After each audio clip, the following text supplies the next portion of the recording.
And welcome to Overtime, brought to you by KingsCast at www.kingscast.net. I'm Keith Konerlich. And I'm Chris Kalazewski. Kings fans, let's all do one giant collective sigh. That's right, Kings fans. Back from Staples Center after Game 4 of the Western Conference Finals. Going to break down that game, preview Game 5 in Chicago on Saturday. Going to do a playoff beard update, talk about the Tim Leiweke situation, and we're going to read some of the best comments from Facebook posts tonight. So here we go. It is episode 200, and Trey, Scene 8, let's get into it.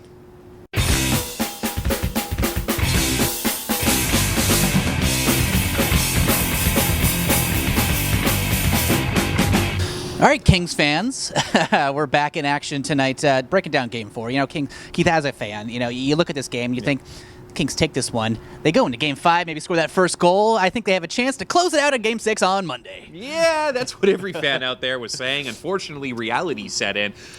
Interesting game. Duncan Keith got a suspension, which we did not know at the close of the show last game, so he's out one game. And our good friend Dan Goodkin on Twitter had mentioned, you don't just replace your top defenseman who plays 27 minutes a game. So this was definitely, the Kings were ripe to win this one. Still no Mike Richards, didn't even take part in the morning skate, so that's going to hurt a little bit.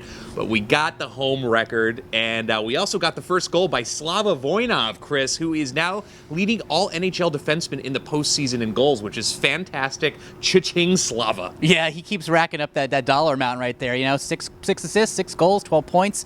In the playoffs, one of the few bright spots, really, next to a couple other players maybe, but I think he's been the most consistent player. But we go again back to that one goal thing. You're thinking, you get that first goal, and this one was pretty quick in the first 4 minutes of the game, and you think you have a really good chance. One of those key things that the King has been doing, especially at home, that pretty much guarantees a win. And fortunately, it did not. Of course, Chicago coming back. Bickle again with a goal, and this is a goal that Jonathan Quick needs to save. It was kind of a knuckleball once. I had a weird spin on the puck that he missed, but bottom line, he saw the shot coming. It's a goal that you have to stop. Bottom line, Quick had to stop that. It was a bad goal, in my opinion, for Jonathan Quick. 1-1. Then, of course, who comes back? The guy that only shows up in the playoffs, Dustin Penner, with a goal. Kings score 2 goals. Ready to pack it in? Think the Kings are going to win this one. Yeah, it's feeling pretty good. I mean, especially this was in about the first 2 minutes of the period, and crowd's back into it. People are getting excited, and yeah, you think you score 2 goals with the Kings, another one of their things this year, along with the first goal, that you think pretty much guarantees a win. Then who comes back with the equalizer but Patrick, you mulleted douchebag? Yeah, we talked about the lack of stars really producing in this series. Taves, Kane, Kopitar, Brown. I mean, it shows the depth of both of these teams. But Patrick Kane, I honestly forgot that he was even on the team. I thought he was still up in Wisconsin choking drunk chicks. But no, he's back and scored a clutch goal. I'm sorry, Keith, but I can't stand Patrick Kane. Oh, I can't stand him either. I never could. I'm so glad we drafted Thomas Hickey instead of him. But going into the third period, all tied up. It's 2-2. And what happens? Marian Hossa, the guy we almost signed, gets a great goal, a great one-timer goal. And sure enough, that ends up being it for the Los Angeles Kings. Chris, in that game, we had 2 breakaways. Dwight King, which is doesn't really count. And then, of course, Justin Williams, who dangled just a little too much, got a little too cute. But there were opportunities for the Los Angeles Kings to win this game. The problem was, especially in the third period, is Chicago really bit down.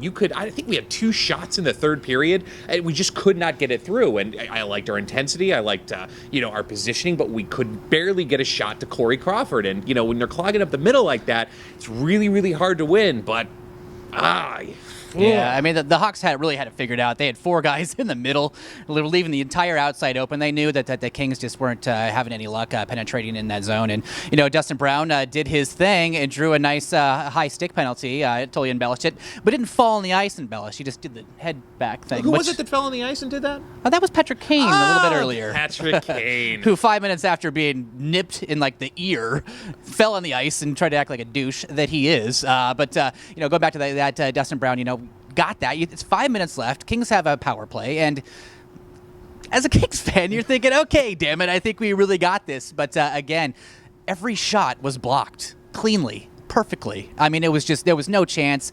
Crowd was completely out of it. It was so silent there, except for the 3,000 or 4,000 Hawks fans in there, and Bottom line, Chicago Blackhawks came to play. You know what I mean? They made the right adjustments. Great coaching by Joe Quenneville. Yep. Adjusting to the Duncan Keith loss there. And, God, we just could not get it done. They pulled Jonathan Quick. Still, I don't even think they registered a shot there. But moving on to Game 5. We're back on the road in Chicago. We've struggled on the road. We've won only one game this entire playoffs. I think I'm kind of looking like a genius with Hawks in 5, Chris.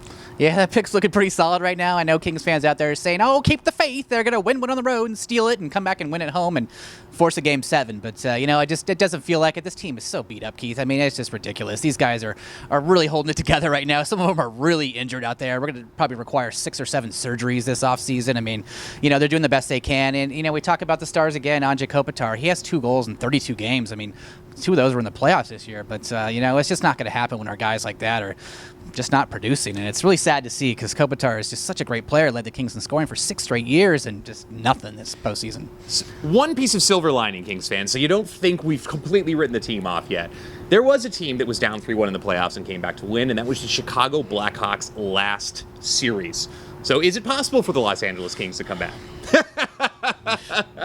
No. Yeah, it's not looking good. One miscellaneous note I have about the game tonight is that the NBA Finals also started tonight, but they started the game at the exact same time. I mean, it's one of those frustrating things that as an American hockey fan, you're really hoping to grow this sport. You have 2 huge markets, lots of stars out there, a lot of people that people recognize, yet you start the NBA Finals at the same time. I mean, I don't expect you to play them back-to-back at all. I understand networks and teams and everything like that, but come on, let's give a little hour and a half stretch in between so people can be flipping through the channels and enjoying the game because this was kind of a sports night and people were only watching sports.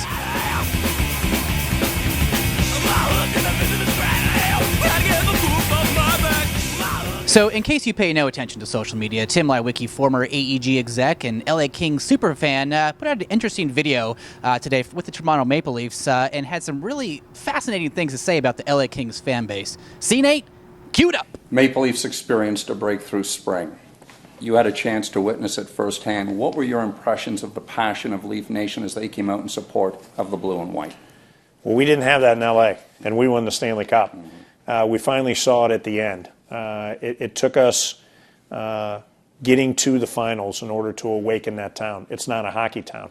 And so I came here and I'm like, oh my goodness, look at this. This happened day one. This happened the first day of playoffs. This happened, you had more built up passion for this hockey team and that organization on an away playoff game than we ever did, including winning the Stanley Cup Game 6 home ice at Staples Center. And so it just shows you the potential. It shows you the love this community and this country has, not only for the sport, but in all due respect to the other teams, the Maple Leafs are hockey. They are the most important franchise in the National Hockey League. So I took 2 things away from that, which is I've never seen passion like this, and you better not screw it up. So KingsCast did a little digging. Rather, Natural Lawyer on Twitter did some digging and found out that Timmy, well, he had a bit of a change of heart. So we present to you the top 3 quotes that prove that Tim Leiweke is a lying D-bag. That's right, Keith. He did say to KTLK 1150 during the Kings Cup rally that, quote, I am so proud of our fans. Who says LA isn't a hockey town, unquote. You did, you lying D-bag. Further, he told Fox Sports that, quote, for a hockey town that some wondered whether or not was a true hockey town, I think our fans created an environment that let everyone know, as David Beckham said, quote, we are a hockey town, unquote. No, we aren't. Yes, we are. Which one is it, you ungrateful prick? That's right. And finally, he told the LA Times, quote, we gave these fans no reason to support us, but they hung with us. These are the most loyal fans in town, unquote. But not like Toronto, eh, Timmy? The fact of the matter is that Tim Leiweke is acting like a jilted lover. Are there more hockey fans in Toronto than there are in Los Angeles? Absolutely. It's Canada. Canadians are born with maple syrup and hockey in their blood. The streets of Canada are lined with Leaf jerseys. Why? Because every province, the only thing to do is play hockey. And I can say that. Why? Because I'm Canadian. But just because Toronto has more hockey fans per capita than Los Angeles doesn't make LA not a hockey town. There's zero correlation.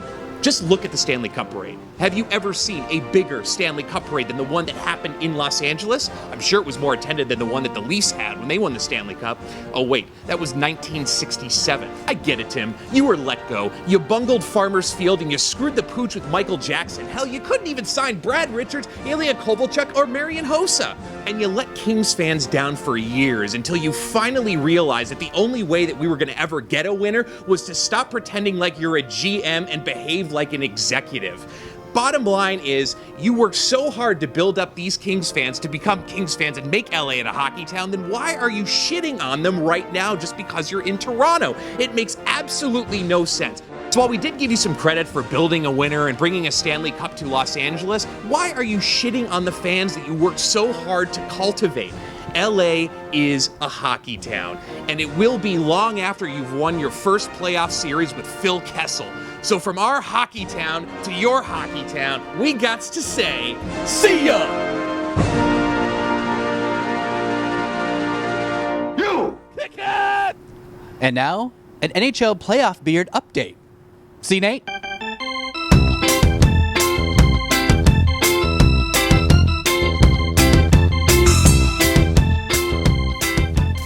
All right, Kings fans, so we are going to be right back at you on Monday. Gotta miss the game on Saturday. We got important things we got to do, so we'll be either covering Game 6 or giving a see to the Los Angeles Kings. I'm thinking it might be the latter. Don't forget to like and subscribe to the show down below on YouTube, elsewhere on the interwebs. Follow our main man, C. Nate, the editor. Put it right there. See you soon, Kings fans. I'm Keith Korneluk. And I'm Chris Kalazewski. Thanks for watching Overtime. Bye, KingsCast.